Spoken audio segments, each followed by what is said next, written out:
Assalamualaikum warahmatullahi wabarakatuh. Perkenalkan, saya Rizman Faisal. Hari ini saya akan mempresentasikan sebuah materi tentang alasan penemuan hukum oleh hakim dan kewenangan hakim. Dan ini merupakan sebuah tugas yang diberikan oleh dosen saya, Ibu Hesti, di mata kuliah penemuan dan penafsiran hukum. Nah, sebelum saya membahas tentang alasan hakim melakukan penemuan hukum ini, saya akan membahas dulu tentang pasal-pasal yang berkaitan dengan topik tersebut. Ada pasal 20 AB, pasal 22 AB, pasal 14, pasal 27, dan semua pasal tersebut tercantum dalam Undang-Undang Nomor 14 Tahun 1970 tentang ketentuan-ketentuan pokok kekuasaan kehakiman. Nah, di pasal 20 AB ini berbunyi bahwa hakim harus mengadili berdasarkan undang-undang.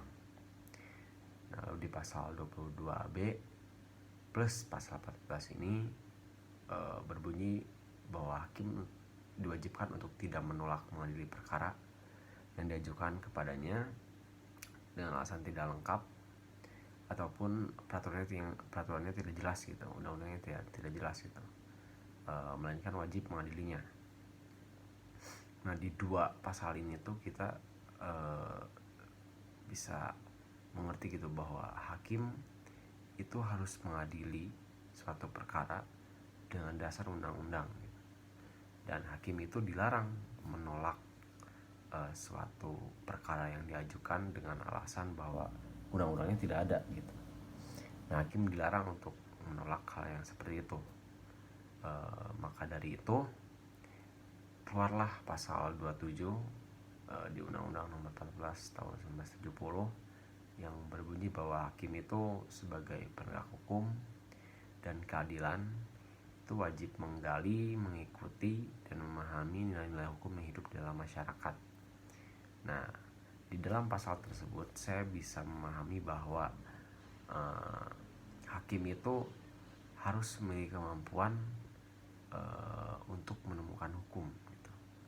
Jadi kan balik lagi ke misalkan pasal 22 AB tadi plus pasal 14 tadi yang membahas tentang bahwa hakim itu tidak boleh menolak perkara yang diajukan tentang dengan alasan bahwa undang-undang tidak ada gitu. Nah, ini pasal 27 ini menyebutkan bahwa hakim itu perlu memiliki skill untuk menemukan atau membentuk sebuah hukum apabila perkara tersebut tidak ada undang-undang yang bisa dipakai gitu untuk perkara tersebut itu, atau terjadinya kekosongan hukum. Nah, istilah menemukan hukum ini dalam bahasa Belandanya itu disebut dengan rechtfinding gitu. Nah, ini merupakan proses pembentukan hukum oleh hakim atau aparat penegak hukum dalam penerapan peraturan umum terhadap peristiwa hukum yang konkret, dan hasil penemuan hukum jadi dasar untuk mengambil keputusan gitu. Nah, ini tuh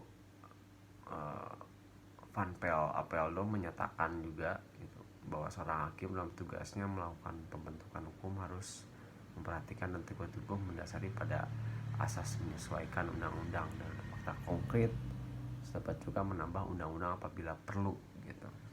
Nah, jadi kalau misalkan saya artikan gitu bahwa hakim itu harus memiliki kemampuan menemukan hukum, itu berarti hakim memiliki kekuasaan legislatif gitu kalau kita pikir gitu ya, yang saya pikirkan.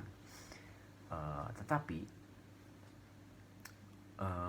yang membedakan hakim dengan legislatif itu sebetulnya tercantum di pasal 21 AB yang berbunyi bahwa hakim itu tidak dapat memberi keputusan yang akan berlaku sebagai peraturan umum gitu. Jadi produk hakim itu berbeda dengan produk legislatif, karena produk hakim itu tidak berlaku sebagai peraturan umum, melainkan berlaku pada orang-orang yang berkaitan dengan perkara yang sedang diadilinya gitu. Nah, jadi peraturan atau produk yang dikeluarkan oleh hakim di satu perkara itu hanya berlaku pada orang-orang yang berkaitan dengan perkara tersebut gitu. Nah,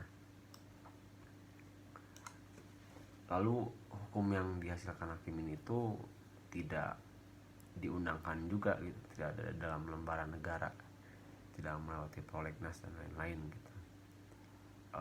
Karena ini yang hukum yang produk yang dilakukan oleh hakim ini, hasil dari penemuan hukum hakim ini hanya berlaku bagi pihak-pihak yang bersangkutan di perkara tersebut gitu. Nah, lalu ini juga ditegaskan kembali di pasal 1917 ayat 2 KUH Perdata yang menentukan bahwa kekuasaan keputusan hakim hanya berlaku tentang hal-hal yang diputuskan dalam keputusan tersebut. Nah, tapi dalam hal penemuan hukum ini banyak juga para ahli yang menentangnya gitu. Tapi sebelum kita membahas itu, saya mungkin akan menjelaskan juga di sini. Setelah saya tadi membahas tentang finding dan pasal-pasal yang berkaitan tersebut gitu, berarti bisa saya simpulkan gitu, bisa kita simpulkan bahwa alasan hakim melakukan penemuan hukum ini tidak lain adalah karena hukum itu kan dibuat atau peraturan itu dibuat oleh manusia gitu, yang pastinya penuh dengan keterbatasan. Maka dari itu hukum itu tidak selengkap itu gitu. Hukum itu tidak begitu lengkap. Nah, tidak dapat mencakup seluruh peristiwa hukum yang timbul dalam masyarakat. Karena masyarakat ini dinamis gitu ya. Dan hukum itu seharusnya memang mengikuti perkembangan zaman gitu. Tapi karena prosesnya yang lumayan berbelit dan tidak sesederhana itu, jadi mau tidak mau hukum itu diciptakan kalau bisa gitu 10-20 tahun ke depan itu masih bahasa sekarang itu relate mungkin ya. Nah, jadi oleh sebab itu hakim turut serta menemukan hukum gitu, yang disebutkan juga oleh Profesor Mr. Paul Shelton itu hakim menjalankan finding yang tadi gitu, yang sudah saya jelaskan. Nah, seperti itu. Karena contohnya seperti ini, jika ada satu kasus yang selalu terjadi gitu, di sebuah kasus yang misalkan kita hanya menerapkan sebuah undang-undang sesuai dengan undang-undang yang ada gitu, kita katakanlah hakim hanya sebagai corong undang-undang, itu akan sangat kaku gitu. Terlebih misalkan contoh kasusnya tuh seorang ibu hamil memiliki anak 5, katakanlah seperti itu, memiliki anak 5, suaminya juga di penjara gitu, dan dia menjalani perkara penipuan gitu. Kita katakanlah si ibu tersebut terseret kasus penipuan karena dia menitipkan barang pesanan kliennya kepada orang yang dia percaya, lalu dibawa lari barang tersebut oleh orang yang dipercayanya, dan ibu tersebut akhirnya dilaporkanlah oleh konsumennya gitu, oleh kliennya. Nah, ini jika hakim hanya mengandalkan undang-undang, ketentuan dari undang-undang, dari peraturannya itu pasti dipenjara dengan bukti yang ada gitu. Tetapi di sini hakim tidak hanya berbicara tentang kepastian hukum, hakim juga harus berbicara tentang keadilan. Nah, keadilan ini kan subjektif gitu ya. Tapi dengan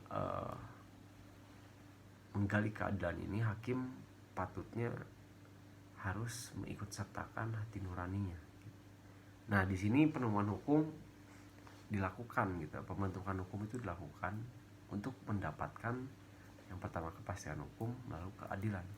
Setelah ada dua unsur itu baru menuju ke kebermanfaatan gitu. Nah, disitulah gitu hakim alasan hakim perlu untuk melakukan penemuan hukum, pembentukan hukum, demi menciptakan kepastian dan keadilan gitu. Nah, jadi untuk berikutnya saya akan membahas tentang beberapa ahli yang tidak sependapat dengan metode penemuan hukum. Ini ada yang ahli yang beraliran atau berpandangan klasik dan konservatif ya, yang ditenggari oleh Montesquieu dan juga Immanuel Kant, yang berpendapat bahwa hakim dalam menetapkan undang-undang terhadap peristiwa hukum sesungguhnya tidak menjalankan perannya secara mandiri gitu. Nah, inilah yang disebut dengan yang sudah saya tadi sebutkan, bahwa hakim itu hanyalah penyambung lidah atau corong undang-undang gitu, sehingga tidak dapat merubah kekuatan hukum undang-undang dan tidak dapat juga menambah, tidak dapat mengurangi, disebabkan undang-undang satu-satunya sumber hukum positif. Nah, di pandangan itu, di aliran itu memiliki pandangan bahwa hakim itu hanyalah penyambung lidah dari undang-undang atau corong undang-undang. Jadi hakim itu di sini ditempatkan hanya sebagai seorang yang menyimpulkan gitu, yang mengkonklusikan. Hal ini merupakan kesimpulan logis, tidak akan melebihi dari yang terdapat pada premis-premisnya gitu. Jadi katakanlah undang-undang itu merupakan premis mayornya dan perkara tersebut merupakan premis minornya gitu. Nah, jadi ini adalah pandangan yang logistik gitu, karena sandarkan pada pasal 20 AB bersumber dari pandangan ini gitu, yaitu pasal 20 AB itu berbunyi hakim harus mengadili menurut undang-undang kecuali itu kan dalam pasal 11 gitu. Hakim sama sekali tidak boleh menilai anti atau keadilan dari undang-undang. Nah, jadi intinya di aliran atau di pandangan klasik itu berbicara tentang bahwa hakim itu bertindak hanya sebagai seorang yang menyimpulkan gitu, tidak boleh menambah hukum dan harus berpacu dalam harus mengikuti ketentuan-ketentuan yang ada dalam undang-undang yang memang disebutkan atau dipakai gitu. Nah, jadi di aliran pertama itu seperti itu. Lalu ada juga aliran kedua atau pandangan kedua itu ini yang membahas itu yaitu aliran progresif yang dipelopori oleh Van Eyck sama Holmes. Teori dan pendapatnya disebut materi yuridis. Nah, ini yang di Jerman dipertahankan oleh Oscar Bulow, dan di Prancis oleh Francois Genning, serta di Amerika oleh Oliver Wendell Holmes dan Jerome Frank. Nah, ini intinya menentang penyalahgunaan cara berpikir yang abstrak dan logis gitu. Abstrak logistis dalam melaksanakan hukum dan fiksi, bahwa undang-undang berisikan hukum yang berlaku gitu. Jadi intinya pada aliran ini tuh mereka tuh percaya bahwa undang-undang itu sudah mencakup semua permasalahan gitu. Jadi hakim tidak perlu melakukan penemuan hukum, pembentukan hukum. Jadi mereka tuh berpikir bahwa apa yang sudah tertuang dalam suatu peraturan itu diyakini bisa menyelesaikan semua masalah sosial yang ada di masyarakat gitu. Jadi kurang lebih sama dengan pandangan yang pertama. Nah, untuk penemuan hukum dalam sistem hukum di Indonesia, mengapa penemuan hukum yang heteronom sepanjang hakim terikat pada undang-undang gitu. Tapi penemuan hukum hakim tersebut punya unsur-unsur otonom yang kuat, disebabkan hakim itu harus menjelaskan atau melengkapi undang-undang menurut pandangannya sendiri. Nah, lebih lanjut lagi, lahir pula satu aliran yang mengetengahkan metode penemuan hukum. Nah, penemuan hukum ini merupakan kegiatan utama dari hakim dalam melaksanakan undang-undang apabila terjadi peristiwa konkret. Nah, oleh sebab itu harus dilaksanakan dan ditegakkan gitu, agar dapat memenuhi asas bahwa setiap orang dianggap tahu akan undang-undang, maka undang-undang harus disebarluaskan dan harus jelas. Nah, jadi kalaupun undang-undang itu tidak jelas, mungkin lengkap dan tuntas. Tidak mungkin undang-undang mengatur segala kehidupan manusia secara lengkap dan tuntas juga gitu. Karena kegiatan manusia sangatlah banyak, sudah saya sebutkan tadi juga.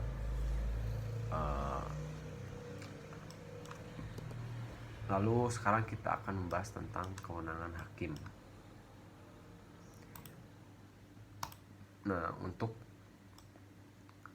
pengertian hakim dan dasar hukumnya, terus tentang tugas-tugasnya dan kewenangannya itu tertuang di Undang-Undang Nomor 48 Tahun 2009 tentang kekuasaan kehakiman. Ini dijelaskan di pasal 1-nya hakim itu apa. Lalu untuk tugas dan wewenang hakim itu tercantum di pasal 1 butir ke-8 di kitab Undang-Undang Hukum Acara Pidana gitu. Bahwa hakim itu adalah pejabat peradilan negara yang diberi wewenang oleh undang-undang untuk mengadili. Mengadili apa? Mengadili perkara-perkara pastinya, perkara-perkara yang ditujukan oleh atau diajukan oleh masyarakat.